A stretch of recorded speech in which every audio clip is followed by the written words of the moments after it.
जिन्दगी एउटा सुन्दर फुल हो अरे क्या। स्वागत छ साथीहरू आजको मेरो मिनी भ्लगमा। म चाहिँ घर बटरकुटर गरिरहेको छु।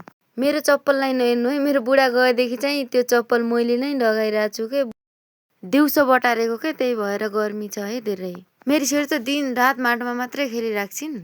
त्यसपछि चाहिँ आमा छोरी बाख्राले घाँस लगाऊँ भनेर आमा छोरी गएको। हेर्नु न मेरो छोरी त्यहाँदेखि चिप लिएर धन्नै लडिनी। अनि बुवाले घाँस लगाइसक्नु भएको रहेछ, त्यही भएर एकछिन हेरेर मात्रै आयौँ। कोठाहरू पनि धेरै फोहोर थिए, कोठाहरू पनि सपार्ने काम गरेँ आज मैले। एकतिरबाट सपारिरहेको थिएँ, अर्कोतिरबाट मेरी छोरीले बिगारिरहेको थिइन्। कोठाबाट निस्किएको फोहोर जलाएँ। घर जति नै झाडे पनि मेरो छोरी हेर्नु न उतादेखि माटो ल्याएर घरतिर फाल्छिन् कि, जति झाडे पनि उस्तै फोहोर बनाइहाल्छिन्। मेरो बुवा चाहिँ पानी भर्दै हुनुहुन्थ्यो, गएर किमु टिप्यो, एकछिन किमु खाइयो। यो घरको काम चाहिँ एकातिरबाट गऱ्यो एकातिर अर्को काम बाँकी हुन्छ, अर्कोतिर गऱ्यो अर्कोतिर बाँकी रहन्छ।